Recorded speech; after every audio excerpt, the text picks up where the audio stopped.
120 ml fluid ఉంది. అందులో ఎలాంటి అనుమానాస్పదమైనటువంటి వాసన కానీ ఆల్కహాల్ కానీ లేదు అని స్పెసిఫిక్గా వీళ్ళే ప్రిలిమినరీ రిపోర్ట్లో ఇచ్చినారు. రెండవ రిపోర్ట్లో కూడా వారు ఏం రాశారు అని అంటే, ఈ సీరియస్ క్యావిటీస్లో an odour like alcohol is not apparent in the body cavities అని రాసి, మళ్ళీ మెయిన్ రిపోర్ట్లో వీళ్ళు ఏం చెప్పారంటే, ethyl alcohol is found in chemical analysis of viscera by RFSL Vijayawada అని రాస్తున్నారు. ఇప్పుడు జనరల్గా విజెరాలో ఉండేటువంటి విజరల్ ఆర్గాన్స్ కానీ సీరియస్ క్యావిటీస్ కానీ ఎలా ఉంటాయి అనే దాని గురించి కనుక చూస్తే, ఈ visceral organs are the internal organs, while serous cavities are fluid filled with spacious within the body that surrounded and protect these organs. So ఏదైతే వీరు ఈ పేజీలో సీరియస్ క్యావిటీస్లో నో ట్రేస్ ఆఫ్ ఆల్కహాల్ అని రాశారో, అక్కడే మళ్ళీ విజెరాలో కెమికల్ అనాలిసిస్లో ఆల్కహాల్ వచ్చిందని కాంట్రడిక్టరీగా వారి రిపోర్ట్లోనే రాస్తూ ఉన్నారు. ఇంకొక అంశం ఏంటంటే, ప్రిలిమినరీ రిపోర్ట్లో ఒక ఆర్డర్ అంటే ఒక స్మెల్ కానీ ఆల్కహాల్ కానీ లేదని చెప్పినటువంటి డాక్టర్స్ ఫైనల్ రిపోర్ట్లో ఆల్కహాల్ ఉంది అందుకే చనిపోయాడని రాయడం, అసలు ఆల్కహాల్ అనే సబ్జెక్ట్ని ఎందుకు ఇంత హైలైట్ చేయాల్సి వచ్చింది, ఎందుకు దీన్ని తీసుకురావాల్సి వచ్చింది? మొదట మేము ప్రశ్నించిన దానిలో కూడా మొదట ఇచ్చినటువంటి పోలీస్ అనాలిసిస్ వారి యొక్క ప్రెస్ మీట్ ద్వారా చెప్పిన అంశాల్లో ఎక్కడా కూడా ఆల్కహాల్ గురించి మెన్షన్ లేదు. వారు చూపించిన విజువల్స్లో తాగి వెళ్ళినట్టు లేరు. ఆ విజువల్స్ గురించి అడిగితే అవి వైరల్ అవుతున్న వాటితో మాకు సంబంధం లేదు, మేము ఇచ్చినవే అఫీషియల్ అని చెప్పారు. వైరల్ అవుతున్న విజువల్స్లో తాగినట్టు అక్కడెక్కడో కొన్నట్టు వచ్చినాయి అనే అంశాలు వచ్చాయి. ఇది తరువాత ఒక నేరేటివ్ని బిల్డ్ చేయడానికి, ఒక స్టోరీని బిల్డ్ చేయడానికి ఆల్కహాల్ని వాడుకున్నారా అన్న అనుమానం ఏదైతే ప్రజల్లో ఉందో అది మరింత బలపడే విధంగా ఈ పోస్ట్ మార్టం రిపోర్ట్ వస్తుంది. సాధారణంగా అసలు ఎక్కడ కూడా పర్టికులర్ మెన్షన్ అబౌట్ ఆల్కహాల్ అనేది ఉండదు. More over cause of the death head injury వల్ల జరిగి ఉండొచ్చు, అదర్ ఇంజురీస్ వల్ల జరిగి ఉండొచ్చు, హెమటోమా ద్వారా జరిగి ఉండొచ్చు, హెమరేజ్ వల్ల జరిగి ఉండొచ్చు. కానీ ఆల్కహాల్ క్లబ్డ్ విత్ ఆల్కహాల్ ఏంటి అనేటువంటిది, కన్జంప్షన్ ఆఫ్ ఆల్కహాల్ వల్ల జరిగింది అనేది చాలా హాస్యాస్పదంగా ఉంది. ఇది పనిగట్టుకుని రాసినట్టుగా కనిపిస్తుంది అనేది మొదటి అంశం. అయితే ఇక రెండవది ఏంటంటే, ఈ ఫేస్ మీద ఇంజురీస్ ఉన్నాయి.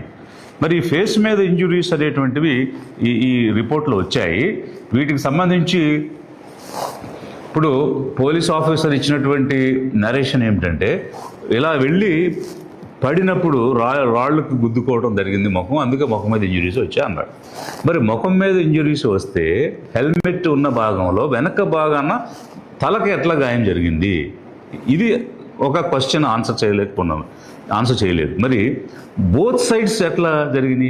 వెళ్ళి బొక్కబారులుగా పడిన వ్యక్తి మీద మోటార్ బైక్ తిరగేసి వెల్లకిల్ల పడుకున్న వ్యక్తి మీద మోటార్ బైక్ ఎట్లా వచ్చి పడింది? సో ఇప్పుడు మనము ఫిజిక్స్ వైపు ఆలోచించినా కూడా ఈ వెలాసిటీతో వెళ్తున్న వెహికల్ సడన్గా గుద్దుకున్నప్పుడు దాని మీద కూర్చున్న వ్యక్తి ఎగిరిపడేటువంటి అవకాశం ఉంటుంది. సో ఎగిరిపడిన వ్యక్తి బోర్లుగా పడి మళ్ళీ అతను ఇలా తిరగబడిన తర్వాత అప్పటి వరకు వెయిట్ చేసి అప్పుడు వచ్చి బైక్ పడిందా? సో ఇది చాలా హాస్యాస్పదంగాను ఆశ్చర్యకరంగాను అనిపిస్తుంది. ఈ డౌట్స్ ఎక్కడ కూడా తీరడం లేదు.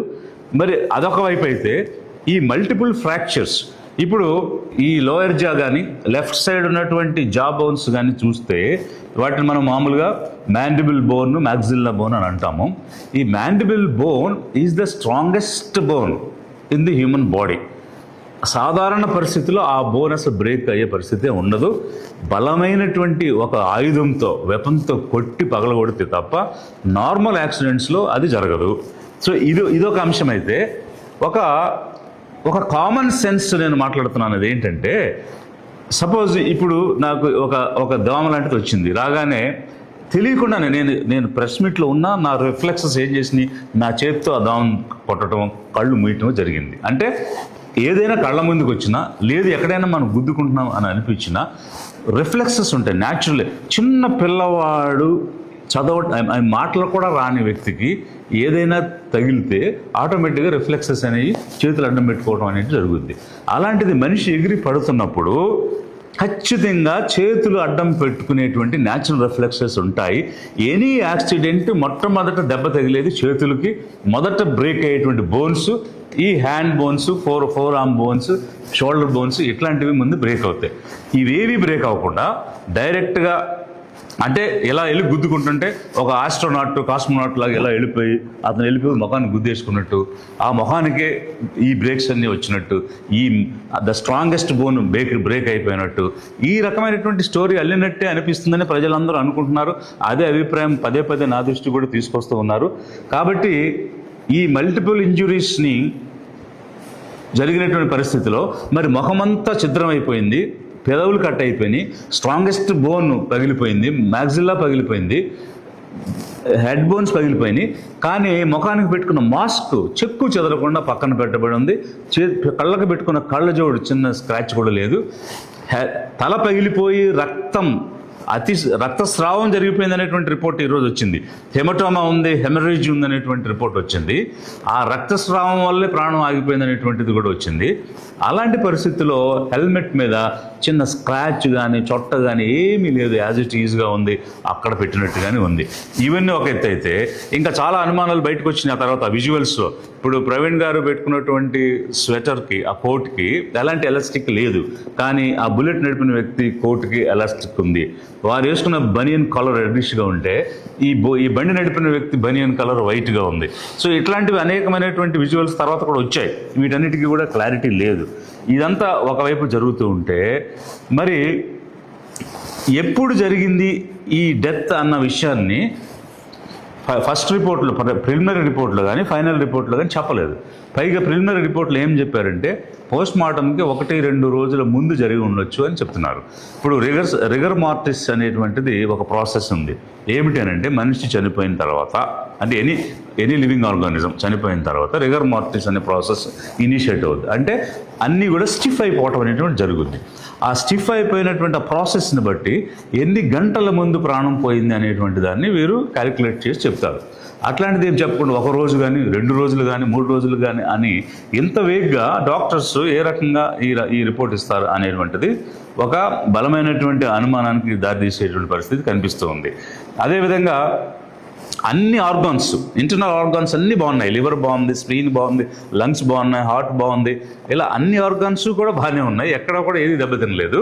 కానీ మరి ఇంత డ్రంకర్డ్ అయ్యి ఉంటే మొట్టమొదట తాగుబోతులకి ఎఫెక్ట్ అవ్వాల్సిన లివర్ కదా. మరి లివర్లో ఒక చిన్న ప్రాబ్లం కూడా ఐడెంటిఫై చేసినట్టు ప్రిలిమినరీ రిపోర్ట్లు కానీ ఫైనల్ రిపోర్ట్లు కానీ చెప్పలేదు. అంటే ఎందుకు ఈ విధంగా చేయాల్సి వస్తుంది? అంతేకాకుండా ఇప్పుడు నిన్న క్యాండిల్స్ పెడదామని ఎక్స్ పార్లమెంటేరియన్ హర్ష్ కుమార్ గారు ఒక పిలుపునిచ్చినప్పుడు చాలామంది అక్కడికి వెళ్ళటం జరిగింది. అయితే అదేమి ర్యాలీ కాదు, ఒక పబ్లిక్ మీటింగ్ కాదు,